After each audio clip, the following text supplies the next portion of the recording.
मैं शांति, आप देख रहे हैं युवा शक्ति न्यूज, हर खबर पैनी नजर। दर्शकों, आप जानते हैं चार्टर्ड अकाउंटेंट जो देश की तरक्की में एक अहम भूमिका निभाते हैं, राष्ट्र निर्माण में जिनके योगदान का कुछ कहना ही नहीं है, जिनको देश की बैकबोन कहा जाता है।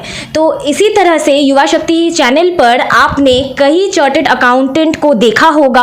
अपने दर्शकों को हमने रूबरू करवाए हैं काफ़ी चार्टर्ड अकाउंटेंट से। आज मैं आपको रूबरू करवाऊंगी नारी शक्ति के रूप में एक मशहूर चार्टर्ड अकाउंटेंट नेहा सुल्तानिया जी से। मैम, सबसे पहले तो युवा शक्ति के इस विशेष कार्यक्रम में आपका स्वागत है। मैं आप लोग के आभारी हूँ कि आप लोग मेरा इंटरव्यू लेने आए।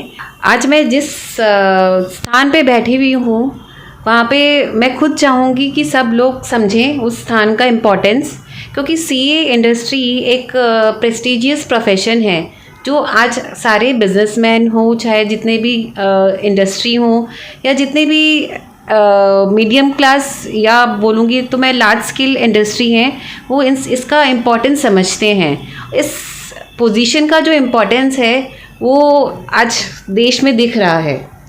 बिल्कुल, इसके ऊपर हम आएंगे। पहले मैं चाहती हूँ कि आप हमारे दर्शकों को बताएं आपका जो ये सफ़र ये कहाँ से स्टार्ट हुआ। मैं एक छोटे टाउन, मतलब आज के ज़माने में उसको छोटा नहीं बोलेंगे, मैं ऋषिकेश की हूँ जो मैं कलकत्ता आई। और कलकत्ता आने का मेरा यही मकसद था कि मेरे को यहाँ पे सिंस कलकत्ता में चार्टर्ड अकाउंटेंसी को एक हब बोला जाता है एंड यहाँ पे सबके पास नॉलेज है, तो उसके कारण मैं यहाँ पे कलकत्ता आई एंड यहाँ पे मैंने अपना सीए कंप्लीट किया 2012 में। उसके बाद मैंने अपने फादर इन लॉ, जिनकी एक प्रेस्टिजियस फर्म है सुल्तानिया एंड कंपनी करके, उसको मैंने ज्वाइन किया। अब मेरा इस सफ़र में आप बोलेंगे तो मैंने जब मैं कॉलेज में थी मैंने तभी ज्वाइन कर लिया था, तो आज मैं बोलूँगी मेरे को 22 ईयर्स हो गए हैं इस पोजीशन को दिए हुए। आपके एजुकेशन के रिगार्डिंग हमारे दर्शकों को कुछ बताएं। ये जो चार्टर्ड अकाउंटेंट, इसके एग्ज़ाम्स, इसके प्रिपरेशंस के रिगार्डिंग हमारे दर्शकों को थोड़ा इन्फॉर्मेशन दें। सीए एक बहुत लॉन्ग जर्नी है। मैं बोलूँगी इसमें आपको डेडिकेशन चाहिए, हार्डवर्क चाहिए, लेकिन पेशेंस बहुत चाहिए। क्योंकि मेरी भी जर्नी आज मैं बोलूँगी तो 2002 में चालू हुई थी, जो 2012 में कंप्लीट हुई। और इस दौरान मेरी पढ़ाई भी हुई, मेरी शादी भी हुई और मेरा एक बेटा भी हुआ इस जर्नी के बीच में। तो ये एक जर्नी देखा जाए तो 10 ईयर्स का वो पेशेंस ही था जो मैंने 10 ईयर्स में कंप्लीट किया, क्योंकि लाइफ में और भी कितनी अपने ऑब्लिगेशंस रहते हैं जिसको बीच में कंप्लीट करना रहता है। तो मेरे को सीए की जर्नी में कंप्लीट करने के लिए मेरे को कभी ये नहीं था कि इतना टाइम लग रहा है। मेरे को था कि एक होता है अपने कोई भी चीज़ को करने के लिए अपने उसको रखते हैं कि ये तो कंप्लीट करना ही है, तो उस कारण मैंने अपना 2012 में कंप्लीट किया। तो आप एक फ़ीमेल होकर आप इस पद को संभाल रही हैं, तो इसमें कितना आपको सहयोग मिला और कितनी आपके सफ़र में मुश्किलें आई?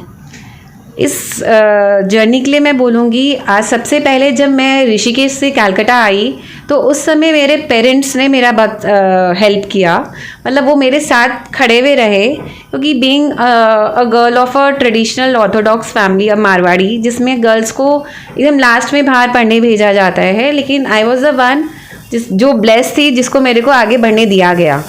फिर यहाँ आने के बाद मैंने अपने रिलेटिव्स के यहाँ रह के इस जर्नी को कंटिन्यू रखा।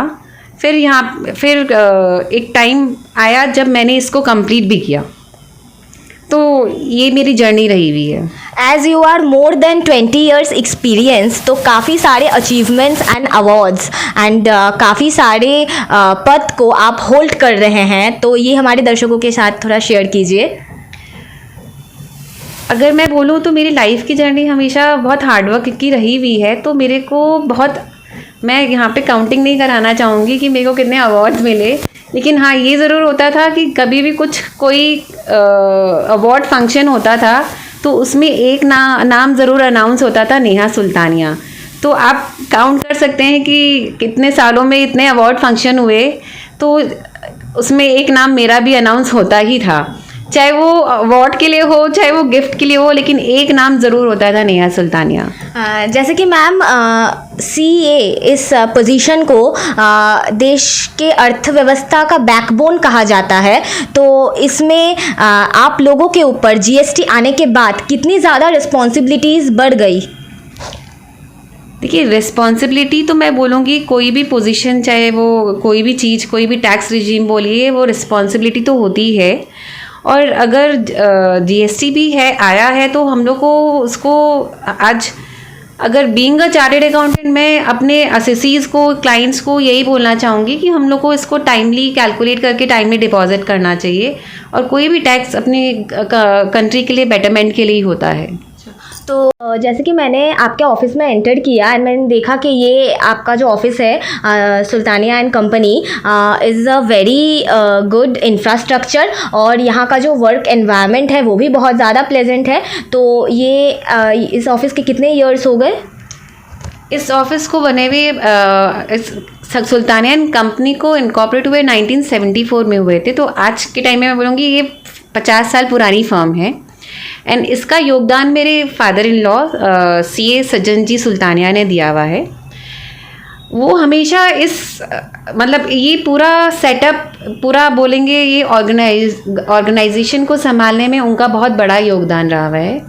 साथ में मेरे हस्बैंड संदीप सुल्तानिया जी हमेशा जुड़े हुए रहे हम लोग के साथ। एंड मैं चाहूँगी कि ये फर्म की जो लिगेसी है हम लोग हमेशा कंटिन्यू रखें। ये आपकी कंपनी कौन से सर्विसेज अवेल करवाती है? सुल्तानिया एंड कंपनी बहुत सारे फील्ड में सर्विसेज प्रोवाइड करती है। They are expert in income tax, they are expert in audit, ED matter, appeals, revision, ROC, TDS, GST. And छोटे छोटे जो किसी भी क्लाइंट को अपनी फाइल को प्रॉपर मेंटेन करने के लिए या कोई भी बिजनेस स्ट्रक्चर को अच्छे से मेंटेन करने के लिए चाहिए, वो सारी बेसिकली फिनेंस एंड अकाउंटिंग के डिपार्टमेंट के मामले में हम लोग सारी सर्विसेज प्रोवाइड करते हैं। चार्टर्ड अकाउंटेंट का ये पोजीशन आप होल्ड कर रहे हैं, लेकिन इसके अलावा भी आप किस किस सामाजिक संस्थान से आपका जुड़ाव है? जैसे आपका डीटीपीए से मैं जुड़ी हुई हूँ, अवंतिका से जुड़ी हुई हूँ, मिलाप वाटिका से जुड़ी हुई हूँ, मैं ACAE से जुड़ी हुई हूँ, और एक बॉम्बे चार्टर्ड अकाउंटेंसी फेडरेशन है उससे जुड़ी हुई, ऑल इंडिया फेडरेशन उनसे जुड़ी हुई हूँ मैं, rotary club of central Calcutta इनसे जुड़ी हुई हूँ मैं। ऐसे करते करते 1-2 क्लब्स और हैं जिनसे मैं जुड़ी हुई हूँ।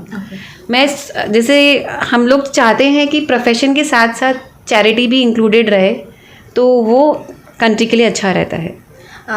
एज वी ऑल नो कि अभी देखा जा रहा है कि rather than comparative to boys, girls are more courageous कि हमें सीए बनना है, ठीक है। तो अभी गर्ल्स के लिए ये जो सीए का अपॉर्चुनिटी है, तो ये कितना हेल्पफुल रहेगा गर्ल्स के लिए? गर्ल्स को कितनी फैसिलिटीज़ मिल रही है और गर्ल्स कितने ज़्यादा मूव कर रहे हैं ये सीए पोजीशन को होल्ड करने के लिए? बीइंग अ गर्ल, मैं ऐसा नहीं बोलूँगी कि मैं गर्ल्स के ही फेवर में बोलूँगी। आज गर्ल्स, बॉयज़ या मैन, फीमेल सब एक ही पोजीशन होल्ड करते हैं, लेकिन हाँ इतना बोल सकती हूँ कि गर्ल्स में या फीमेल या नारी शक्ति में डेडिकेशन ज़्यादा होता है। वो लोग कोई भी काम करते हैं ना, वो लोग एकदम मन से करते हैं और एकदम दिन रात कर देंगे। वो कैलकुलेट नहीं करने जाएंगे कि मैंने कितना टाइम दिया या नहीं दिया, बॉस कंप्लीट करना है तो कंप्लीट करना है। वो उनका डेडिकेशन होता है गर्ल्स का। तो मैम, मैं आपसे पूछना चाहूँगी कि आपके इस सफलता के पीछे किसका हाथ है? आज हम लोग हमेशा ये बोलते हैं कि एक मेल के पीछे में फीमेल रहती है तो वो हमेशा सफलता प्राप्त करता है, लेकिन मेरी सफलता के पीछे हमेशा मेरे हस्बैंड संदीप सुल्तानिया जी जो हैं उनका हमेशा श्रेय रहा है। वो हमेशा मेरे को काम के प्रति आगे करते रहते थे कि तुमको ये करना है, तुमको ये करना चाहिए। हम मतलब हमेशा ये कभी नहीं, बीइंग अ लेडी, उन्होंने कभी ये नहीं चाहा कि हमेशा लेडी को घर पे रहना चाहिए। उनको हमेशा ये रहा कि हमेशा लेडी को अब जो उसमें क्रिएटिविटी है, जो उसका प्रोफेशन है, उसको हमेशा कंटिन्यू करना चाहिए। तो मैं ये बोलूँगी कि मेरी जर्नी में श्रेय मेरे हस्बैंड, मेरे फादर इन लॉ एंड मेरे माता पिता का हमेशा रहा है। वन लास्ट क्वेश्चन, युवा शक्ति के माध्यम से वो सारे यूथ्स जो अपना करियर बनाना चाह रहे हैं इस प्रोफेशन में, उनसे आपकी क्या अपील रहेगी? मैं आप सब जो नए जनरेशन है जो सीए में जिन्होंने एनरोल कराया है, मैं उनको यही बोलना चाहूँगी कि आप डटे हुए रहो। अगर डटे हुए रहोगे तो आप डेफिनेटली ये गोल अपना अचीव कर पाओगे। जी बिल्कुल। तो देखा आपने दर्शकों, अगर कोई भी ये वीडियो मेरे दर्शकों में से वो कैंडिडेट्स देख रहे हैं जो सीए प्रोफेशन को इस पोजीशन को होल्ड करना चाह रहे हैं, तो प्लीज़ जो फीमेल्स देख रहे हैं तो प्लीज़ नेहा जी के तरह बनिए, और जो मेल कैंडिडेट्स देख रहे हैं वो उन लोगों के लिए भी डटे हुए रहिए। सो इक्वली आप सभी मिलकर इस पोजीशन को होल्ड कर सकते हैं एंड देश को तरक्की की ओर ले जा सकते हैं। तो दूसरे दिन किसी और शख्सियत से आपको करवाऊंगी रूबरू। तब तक के लिए दीजिए इजाज़त। नमस्कार। अपने इलाके की खबरों को जानने के लिए युवा शक्ति चैनल को सब्सक्राइब करें।